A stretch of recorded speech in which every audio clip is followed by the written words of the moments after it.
Howdy everyone, it's me once again, the one and only Killer Dan.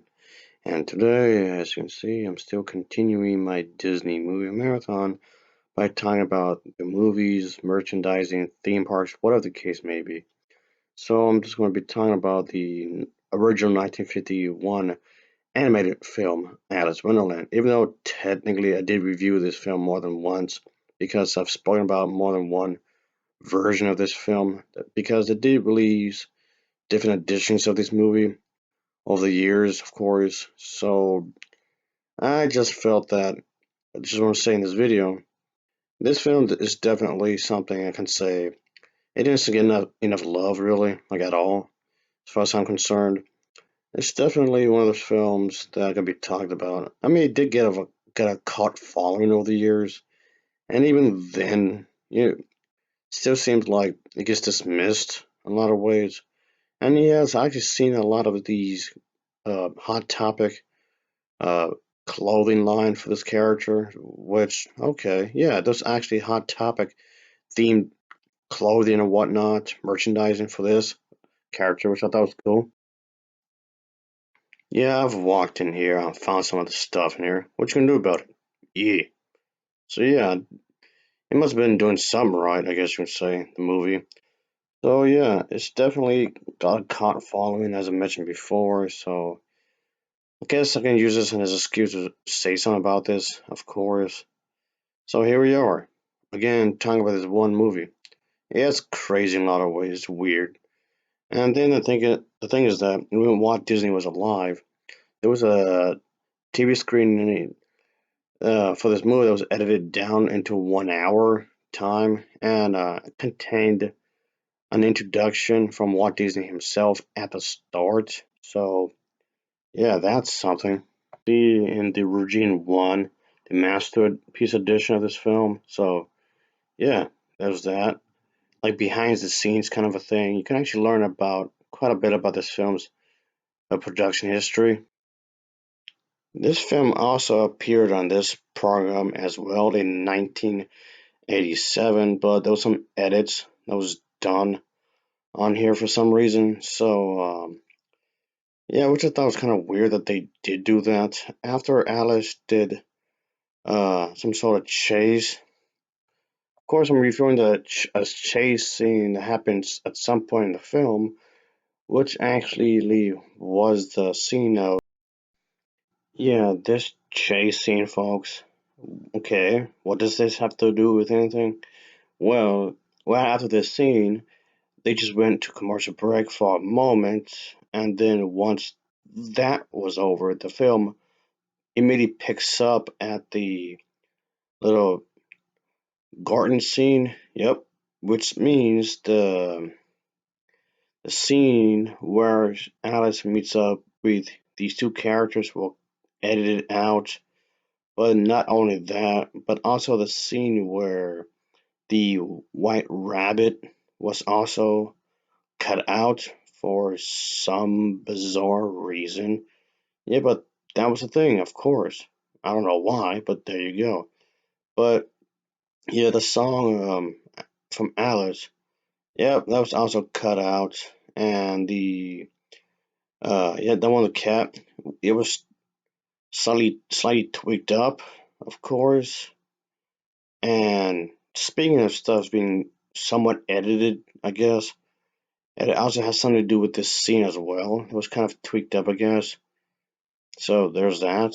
Oh, speaking of such edits for when it appeared in this program, yeah, remember this the trial thing that was in a courtroom?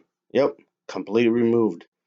Pretty much meaning that yeah, after this game that they had, it would immediately jump to the one scene, which is the one chase scene that happened pretty much towards the end of the movie. Yeah, made a jump to that. So okay, but why? Why did this have to happen? I don't know. There you go. It just happened for some reason. My point being, I was trying to say that this movie did appear another. no place as well, so there's that. I guess this could have helped people to witness this film, as strange and bizarre as it is, I guess. So that's something.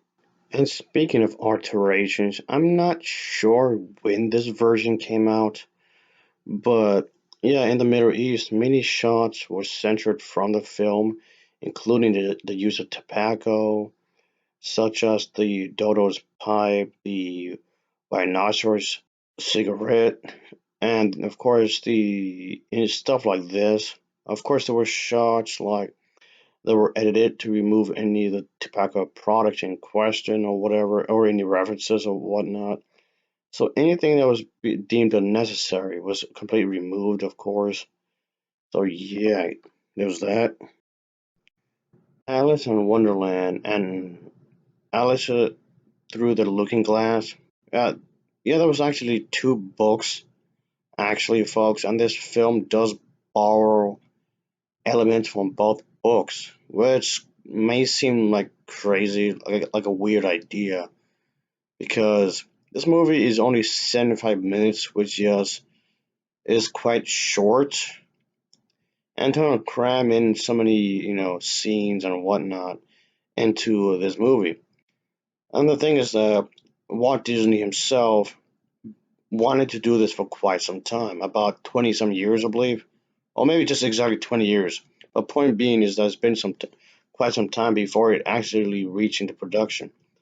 But yeah, this is definitely one of my favorites, folks. Yeah, it's bizarre, it's weird, but that's one of the things I did like about it. Of course, the animation is great. Of course, still holds up to this very day.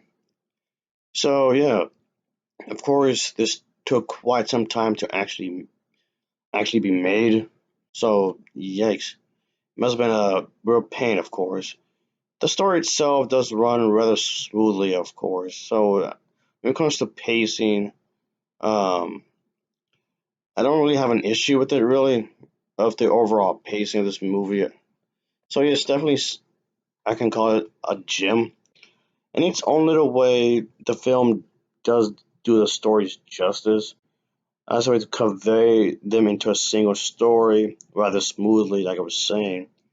I mean, of course, it's not going to be 100% faithful to the source material. So yes, there's going to be some things that are not quite there. So yeah, there's going to be some things that are missing, unfortunately.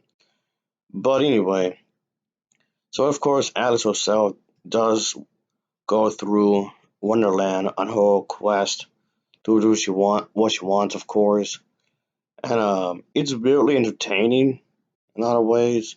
Even though there's some scenes from the book that did not make it into the movie, I guess like missing or whatever. But still, I like this movie. I really did enjoy it. It's definitely one of my top favorites when it comes to the old Disney films from way long ago. This was always my favorite, folks. This was always definitely one of my favorites when it comes to Walt Disney animated films, of course. And yeah, it's definitely something I've been wanting to talk about anyway. I'm at my end because I feel like I don't talk about this enough really. I would like to review more different versions of this film that Disney would have actually released over the years, but we'll see how things go, I guess. Oh boy, yeah, no, it seems kind of odd that me, an old bastard, would be talking about this. Again, I'm over 100 years old, folks. I don't look it, but I am. I'm over 100 years old. I'm talking about this. Oh boy. Yeah, I remember actually seeing this when it was first released in theaters and afterwards as well. Anyway, as always, thanks for watching and take care. Next time, see ya. Oh yeah, later.